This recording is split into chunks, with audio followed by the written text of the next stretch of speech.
Agora nós vamos falar com o Dom Luizinho, que está aqui conosco no estúdio, já pronto para fazer a reflexão litúrgica do final de semana, né, Dom Luizinho? Bom dia. Exato. Bom dia, Fábio. Bom dia, Mariana. Bom dia a você que está nos ouvindo, né? Que ótimo, estamos juntos aí. Hoje é vigília de Pentecostes, uma festa bonita, né? Que encerra, inclusive, o nosso tempo pascal, que foi um tempo deste ano muito esquisito, vamos dizer assim, né? Que foi o tempo do coronavírus, tivemos que ficar em casa, as nossas celebrações foram todas assim, em ambiente fechado, né? Sem público, sem fiéis, né? Mas, afinal de contas, tudo está passando, né? Se Deus quiser, isso também passa e nós teremos dias melhores, não é? Se Deus quiser.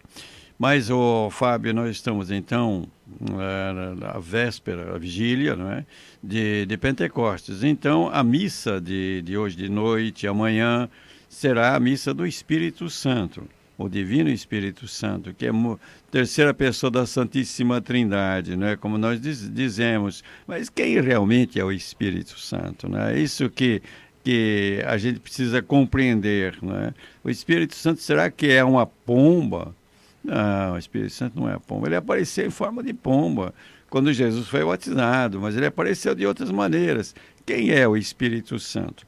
Então eu convido você, que está me ouvindo, está se preparando também para a missa de amanhã, para esse dia bonito do Espírito Santo, a que nós nos fixemos no trecho dos Atos dos Apóstolos, em que São Lucas conta para nós o que aconteceu realmente naquele dia, 50 dias depois da ressurreição de Jesus. Você sabe, penta, né, significa 5.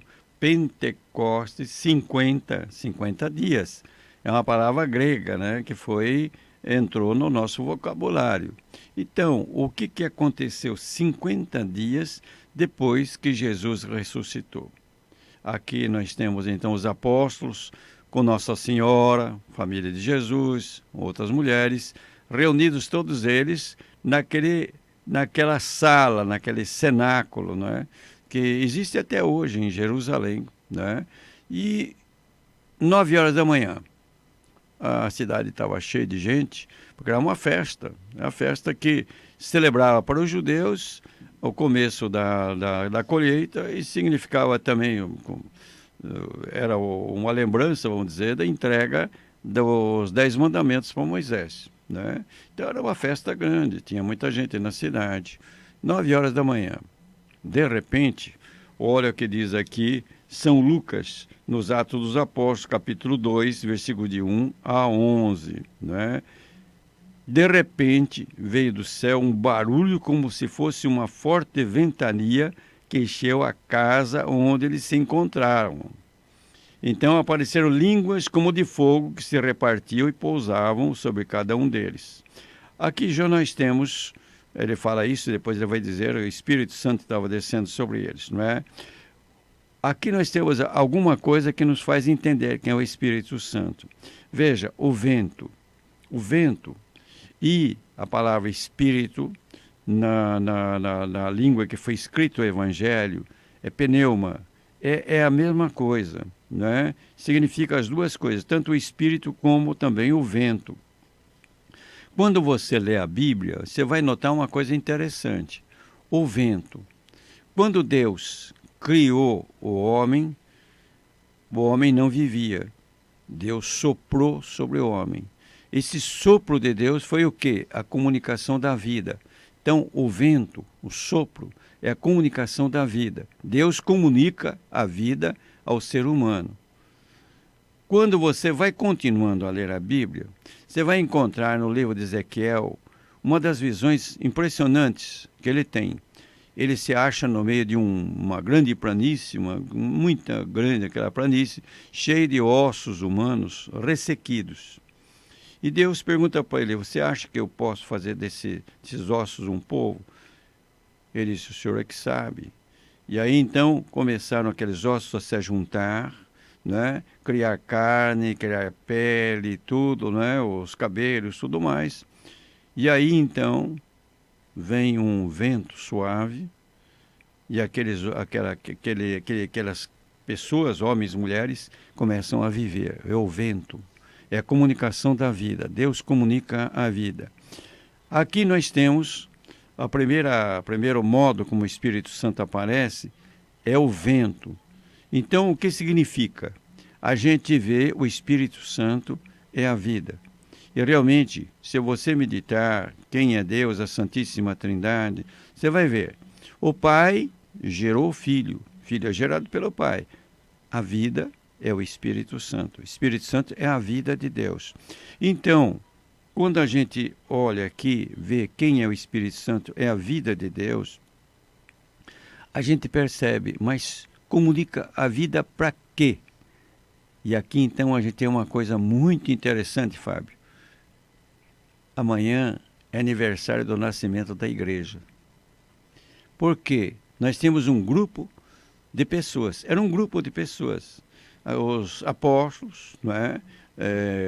Mal compreendiam as coisas que Jesus tinha falado para eles, tudo aquilo mais. Família de Jesus também, que no momento nem tinha compreendido a missão de Jesus. Outras pessoas que estavam lá. Um grupo de pessoas. Mas o Espírito Santo desce, dá vida àquele grupo e o grupo se transforma em uma comunidade. É a igreja que nasce. Aquele grupo não tinha alma, por isso que era dividido. É que nem o nosso corpo. Quando você morre, o que acontece? Vai se decompondo. Quer dizer, vai se separando as partes, vão apodrecendo, vão se separando. As células vão morrendo e se separando. Assim também, quando a gente não tem o Espírito Santo em nós, a gente se separa. O Espírito Santo, ele congrega, une. Ele é a unidade da igreja. Ele que é a alma da igreja, que faz a igreja viver, a igreja existir. Portanto, a alma da igreja, que dá vida à igreja, é o Espírito Santo. Por isso que amanhã nós celebramos o nascimento da igreja. É aniversário de nascimento da igreja de Jesus Cristo. Veja que interessante isso. A outra coisa que a gente vê aqui, que diz São Lucas, que apareceram línguas como de fogo que se repartiam e pousavam sobre cada um deles. Fogo. O Espírito Santo, então, é como fogo. E o que o fogo faz? O fogo esquenta. E o que esquenta realmente a gente? É o amor. Quando a gente ama, a gente tem aquele calor. Quanto mais ama, mais calor a gente põe na afetividade, rodeia a pessoa de carinho, tudo mais.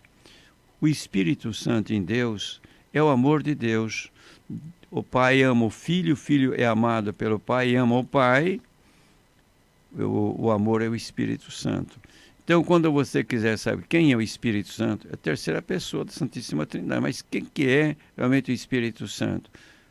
A gente, quando fala do Filho de Deus, que é o nosso Salvador, o Espírito é a palavra de Deus, é a comunicação de Deus.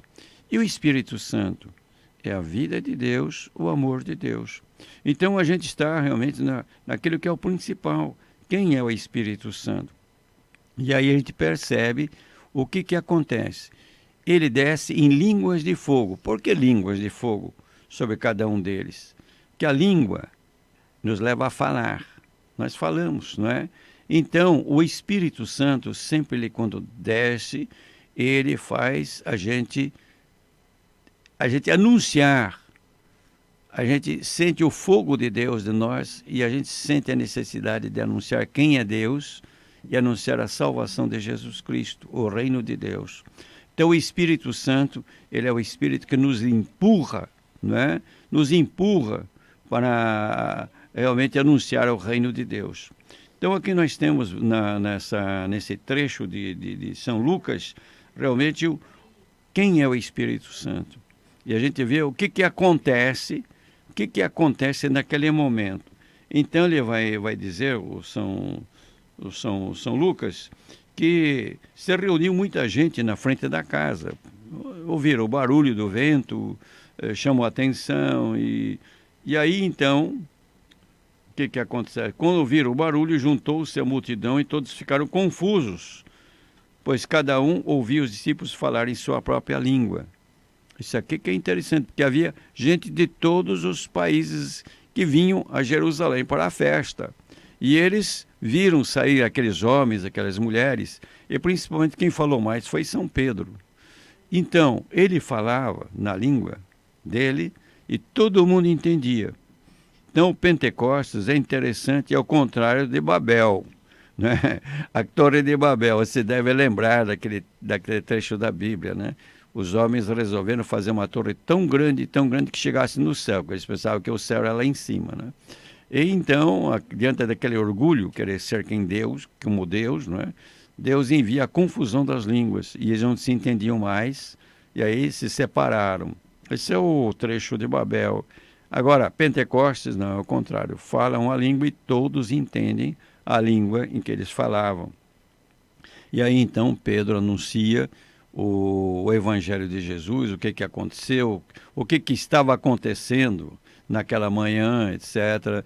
E no final da pregação dele, 3.000 pessoas pediram para serem batizadas e formaram a Igreja de Jerusalém, como nós sabemos, não é? Então, aqui nós temos o Pentecostes. Vamos tirar algumas conclusões para nós. Eu estava lendo um trecho de uma homilia de um autor africano do começo da nossa igreja, né? Século IV, mais ou menos, portanto, os anos 300, por aí, não é? 1.600 anos atrás, né? 1.700 anos atrás. E ele dizia uma coisa muito interessante, ele dizia que o Espírito Santo, ele faz o quê? Ele dá a unidade. E essa unidade, todas as pessoas ouvem a palavra de Deus. Então a igreja somos nós. E o mais interessante é que a igreja, hoje, é o corpo místico de Jesus, não é? Está espalhado pelo mundo inteiro. Então, primeiramente, falaram várias línguas. Hoje nós falamos várias línguas. Eu falo várias línguas, por quê?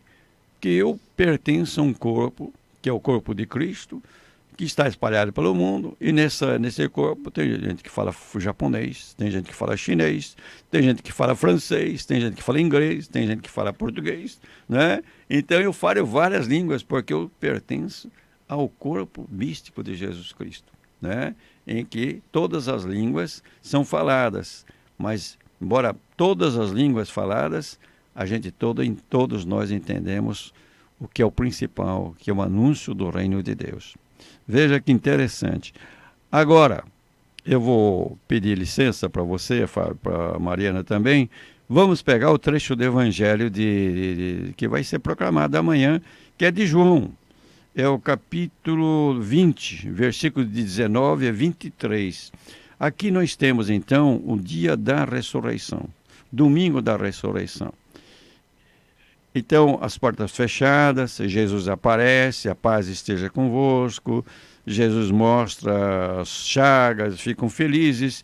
E em determinado momento, no versículo 20, deixa eu ver aqui, 22, São João escreve assim: E depois de ter dito isso, Jesus soprou sobre eles. Veja, começo que eu falei do Adão quando foi criado, soprou sobre eles. Então, o sopro, comunicação do que? Da vida. E Jesus disse: recebei o Espírito Santo. Recebei o Espírito Santo. Jesus estava comunicando para seus discípulos ali o Espírito Santo. Soprou sobre eles. Lembra? Nos Atos dos Apóstolos, o sopro, o vento que aparece. É o sopro de Deus. O Espírito Santo é o sopro de Deus, é a vida de Deus que vai entrar naqueles homens e depois naquelas mulheres também. E aqui o Espírito Santo é dado aos apóstolos que estavam lá o poder. A quem perdoardes os pecados serão perdoados, a quem não perdoardes eles serão retidos, não é? Então a gente vê aqui novamente esse lado interessante, bonito do Espírito Santo. É a vida que é comunicada. Então é comunicada aquele grupo, nasce a igreja. Não é mais um grupo, é uma comunidade. Porque a igreja é uma comunidade. Nós temos uma cabeça, que é Jesus Cristo, e nós somos que nem o corpo. Pertencemos a essa comunidade que tem Jesus como sua cabeça. Então, o Espírito Santo, você veja aqui no Evangelho de João, novamente, é a vida de Deus, é o sopro de Deus. Agora, a gente começa a perguntar, mas o que aconteceu realmente? O que o Espírito Santo fez acontecer? Então, nós temos a segunda leitura da missa, que é a primeira carta de Coríntios, São Paulo aos Coríntios, capítulo 12, versículo de 3 até o versículo 13. E aqui São Paulo diz assim: ninguém pode dizer Jesus é o Senhor a não ser no Espírito Santo. Aqui nós já temos uma coisa interessante. O que o Espírito Santo faz dentro de cada um de nós? Primeiro, dentro de você, Fábio, dentro de você, Mariana, dentro de mim, dentro de você que está me ouvindo aí.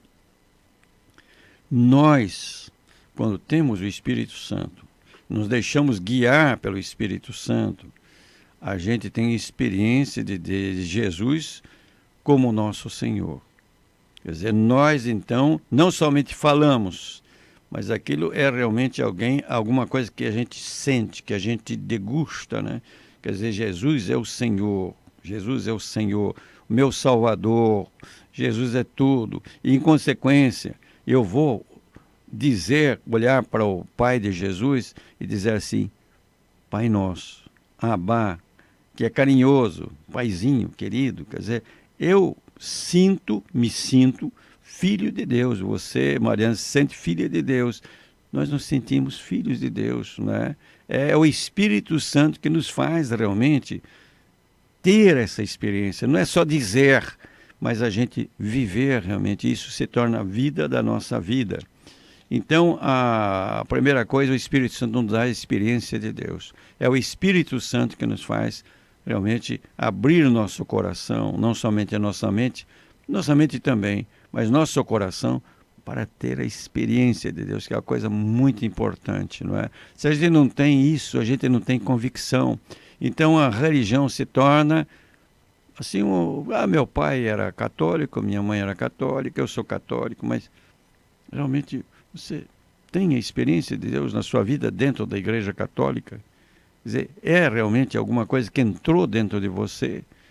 Você tem essa experiência? Isso que é o importante. Depois, aqui ele vai dizer com relação à igreja, né? Então, o Espírito Santo, eu já falei, ele dá a unidade à igreja, porque ele é a vida, é o Espírito que une, né? Quando ele sai, a coisa vai mal. As pessoas começam a brigar. Então a gente conhece uma comunidade, se é de Deus ou não, pela maneira como estão vivendo. Se é uma comunidade que o pessoal todo fica brigando, o Espírito Santo não está nesse lugar, não. O Espírito Santo, ele realmente une as pessoas, né? Então ele vai dizer primeiro da unidade da igreja na diversidade. Isso é interessante. Quer dizer, nós somos uma igreja só, mas há diferenças entre nós. E ele vai dizer o seguinte, né? A diversidade de dons, mas um mesmo é o Espírito. A diversidade de ministérios na igreja, mas um mesmo é o Senhor.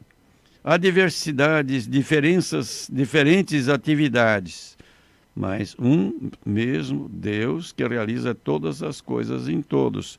Então ele coloca aqui a Santíssima Trindade como o princípio da unidade e da diversidade numa comunidade.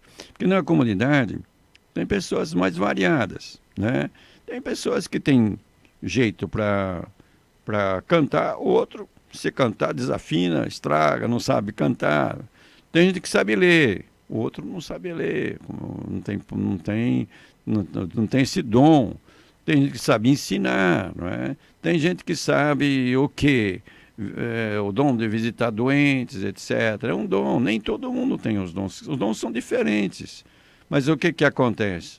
Isso não divide, isso faz com que a gente se ajunte e faça a comunidade viver melhor a sua unidade. Por isso que o Espírito Santo é aquele que faz a diversidade de dons, alguns chamam de carismas, não é? É interessante também, viu, Fábio? Tem um escrito de um santo padre, São Cirilo, de Alexandria. Ele diz assim: o Espírito Santo é como a chuva.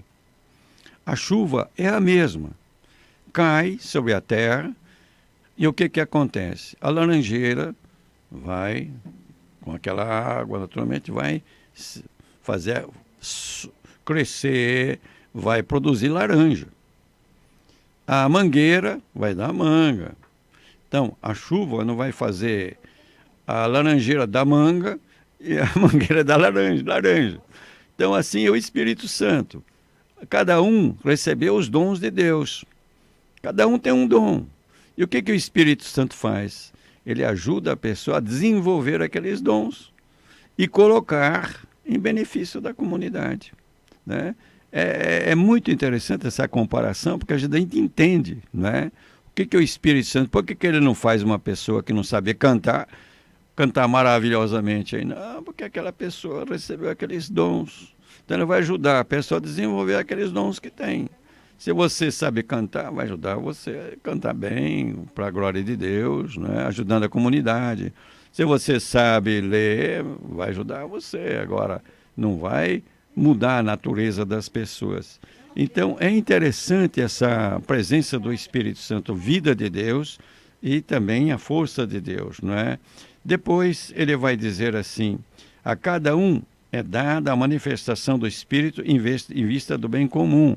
Então, aquilo que você recebeu de Deus, o Espírito Santo vai ajudar você a colocar isso, não para competir, ser mais do que os outros. Não, não é por isso, não. Você que sabe cantar, não é para se exibir. Você vai cantar para ajudar a comunidade. Se sabe ler, vai lá na frente, lê a Bíblia, tudo mais. Mas não é para você ser mais do que os outros, se exibir lá. Não, é para ajudar a comunidade. São serviços para a comunidade. Isso é muito bonito, o que São Paulo diz nessa primeira carta aos Coríntios, porque era uma comunidade muito dividida essa.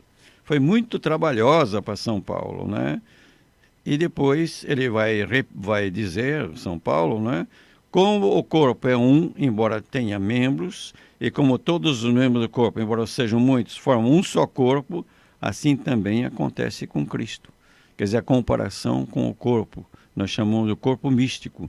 Nós somos o corpo, Jesus é a nossa cabeça. E a alma desse corpo, quem é? É o Espírito Santo, o Espírito de Deus, não é? Então, o Espírito, realmente, ele tem vamos dizer, uma importância. Sem o Espírito Santo não existe igreja. O Espírito Santo é a alma da igreja. E nós, pessoalmente, para a gente entender, veja os 7 dons do Espírito Santo, né? Que a gente fala muitas vezes, e deve falar mesmo, né? Mas o Espírito Santo é que nos dá a experiência realmente de Deus como nosso Pai e de Jesus como nosso irmão. Agora, você veja uma outra coisa. Algumas pessoas falam assim, mas o Espírito Santo desceu sobre Jesus em forma de pomba. Por quê? Por quê? Porque a manifestação do Espírito Santo é para mostrar a missão também das pessoas. Jesus tinha uma missão. Você veja, quando ele nasceu, o que os anjos cantavam? Glória a Deus nas alturas e paz na terra aos homens por ele amados. A missão de Jesus é a glória do Pai, mas é também a paz entre os homens e mulheres, os seres humanos, não é? A paz. Então o Espírito Santo, ele dá a Jesus, manifesta que ele entra em Jesus, desce sobre Jesus para manifestar a missão de Jesus. Jesus é o príncipe da paz. Jesus é aquele que veio unir a todos nós. Por isso que na carta aos Efésios, São Paulo diz, ele é a nossa paz. O fato é o seguinte, o Fábio e a Mariana, você que está me ouvindo, olha, é uma festa muito importante. Nós não podemos deixar de lembrar a importância do Espírito Santo na nossa vida pessoal, na nossa vida familiar, na nossa vida profissional e na nossa vida de igreja.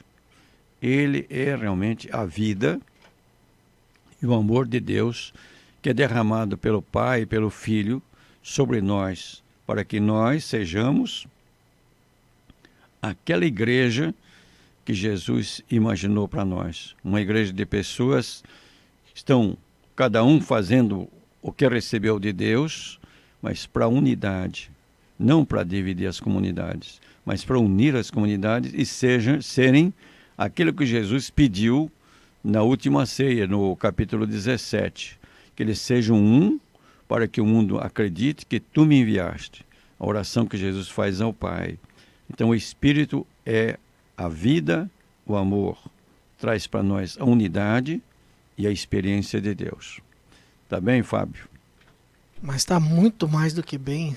Meu Deus, como diz o nosso querido Padre Jefferson, né? Meu Deus, que coisa maravilhosa. Agora, Dom Luizinho, essa metáfora que o senhor sempre traz para nós de São Cirilo de Alexandria, da chuva que cai e faz a maçã, a macieira da maçã, a laranjeira da laranja, a mangueira da manga. Eu acho que não tem uma forma mais simples de nós entendermos os dons. Cada um nasce com dons, exato, diversidade de dons, diferente. E quando nós nos abrimos à ação do Espírito Santo, cada um vai manifestar de uma forma para a comunidade, né? Exato. Porque a macieira não dá maçã para ela, né? Não, a laranjeira não dá laranja para ela.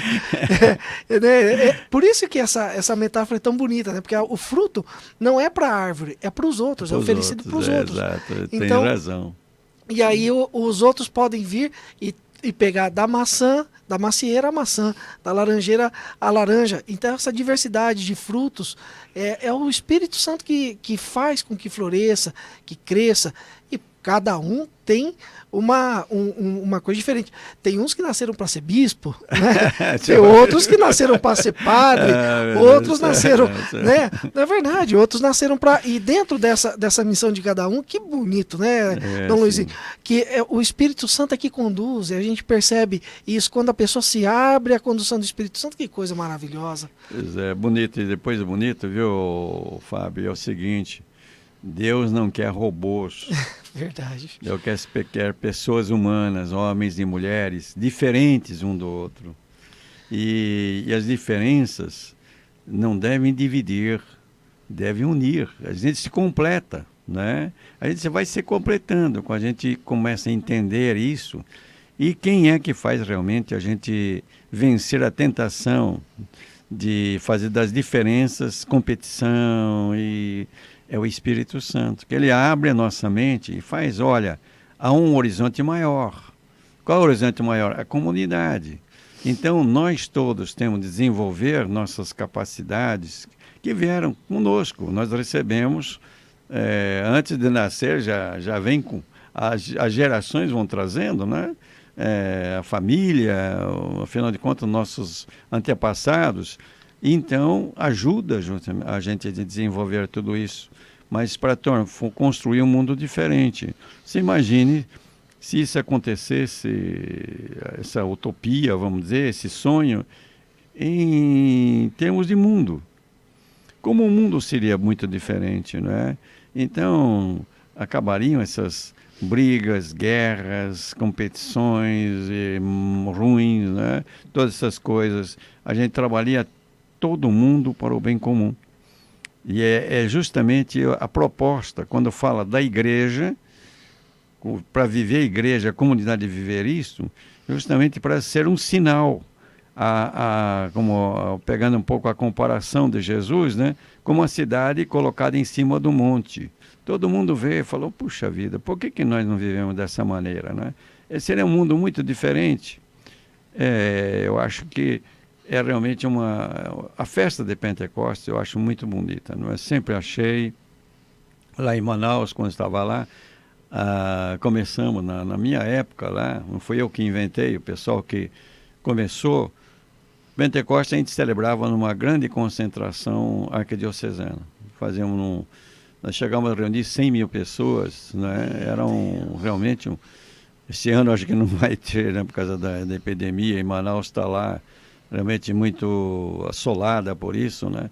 Mas era um momento assim de a gente vibração, de a gente sentir, né, a presença do Espírito Santo em nós, na igreja, né? Eu acho que a gente precisa dar muita atenção ao Espírito Santo, senão a gente parece como é a terceira pessoa da Santíssima Trindade, aí ele vai colocando lá embaixo, e não é verdade, as pessoas são iguais, não é? É um Deus só. E a gente precisa prestar muita atenção, realmente, quem que é o Pai, quem que é o Filho e quem que é o Espírito Santo. Porque são um só Deus. Em Deus não há divisões. Deus é uno, é um só. Agora, o mistério da Santíssima Trindade, que naturalmente é meio complicado para a gente entender, mas é um mistério que vai se revelando isto. Deus se revela é o Filho. Deus que ama é o Espírito Santo. A vida que Deus comunica é o Espírito Santo. Então, a gente vai percebendo realmente a grandeza de Deus, né? E a gente vai se entusiasmando, porque realmente é por aí, é por aí. Quando nós tivermos comunidades assim, levadas pelo Espírito Santo, olha, muita coisa muda no mundo em volta. Muita coisa muda, não é?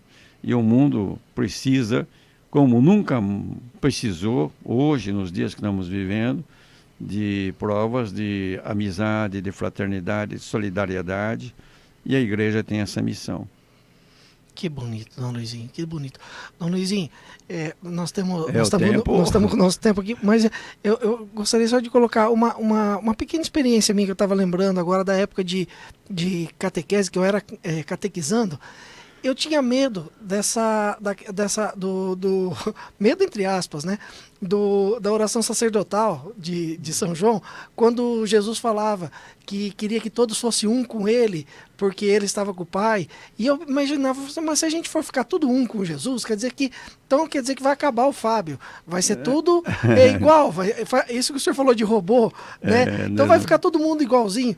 E aí a gente vê a história dos santos, né? Como hoje, por exemplo, de Santa Joana d'Arc, ontem de São Paulo VI, cada um diferente, Deus usando cada um dentro dos seus dons, dos seus carismas, naquele momento, naquela comunidade, naquele local, e enaltecendo dons diferentes, características diferentes de cada um. Então, quer dizer, não é assim, não né? É assim, não. Se comparar, por exemplo, São Pedro e São Paulo, totalmente diferentes. Totalmente diferentes, né?